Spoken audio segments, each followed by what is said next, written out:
Halo, Assalamualaikum warahmatullahi wabarakatuh. Perkenalkan, nama saya Sapido Oktaviani. Saya mahasiswa di Universitas Linggabuana PGRI Sukabumi di Fakultas Sosial dan Ekonomi Prodi Manajemen dengan NIM 10323187. Saya di sini akan menjelaskan sedikit materi tentang perencanaan sumber daya manusia. Nah, oleh karena itu, untuk mempersingkat waktu, mari kita lanjut ke pembahasannya. Nah, di sini ada pengertian perencanaan sumber daya manusia.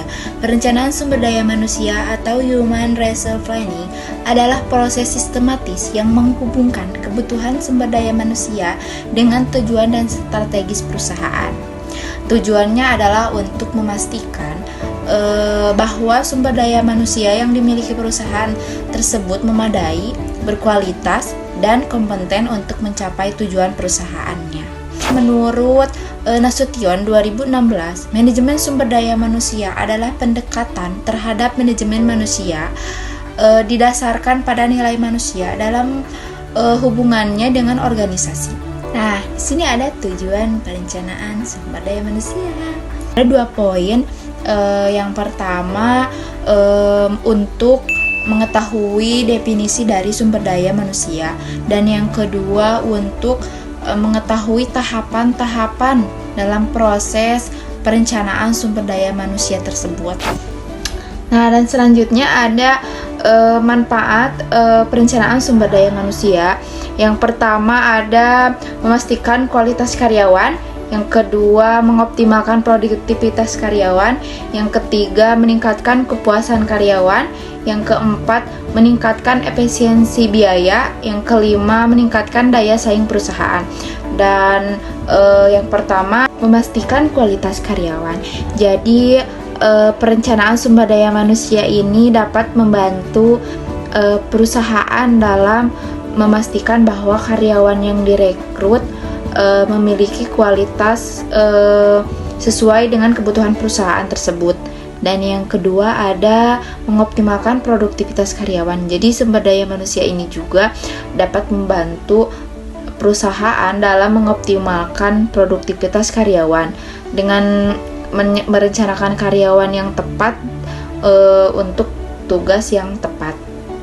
Nah, yang ketiga meningkatkan kepuasan karyawan. Jadi sumber daya manusia ini juga perencanaan sumber daya manusia ini juga dapat membantu meningkatkan kepuasan karyawan yang merasa memiliki peran yang jelas dalam organisasi. Yang keempat ada meningkatkan efisiensi biaya. Jadi dengan merencanakan sumber daya manusia ini, perusahaan dapat membantu meminimalkan biaya yang dikeluarkan untuk perekrutan tersebut. Yang kelima ada meningkatkan daya saing perusahaan.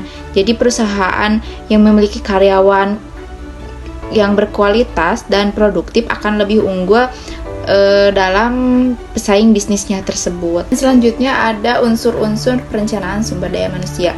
Ada 6 unsur. Yang pertama perencanaan kebutuhan sumber daya manusia, yang kedua analisis kebutuhan sumber daya manusia, yang ketiga rekrutmen dan seleksi, yang keempat pelatihan dan pengembangan, yang kelima evaluasi kinerja, yang keenam penyesuaian rencana. Kesimpulan perencanaan sumber daya manusia ini adalah suatu proses sistematis yang digunakan untuk memprediksi permintaan dan penyediaan sumber daya manusia di masa mendatang. Melalui program perencanaan sumber daya manusia yang sistematis dapat diperkirakan jumlah dan jenis tenaga kerja yang dibutuhkan pada setiap periode tertentu, sehingga dapat membantu bagian sumber daya manusia dalam perencanaan rekrutmen, seleksi, serta pelatihan dan pendidikan. Nah, sekian dari materi yang bisa saya sampaikan. Mohon maaf apabila banyak kekurangan, soalnya saya masih tahap belajar ya. Jadi mohon dimaklumi. Sekian dari saya. Assalamualaikum warahmatullahi wabarakatuh.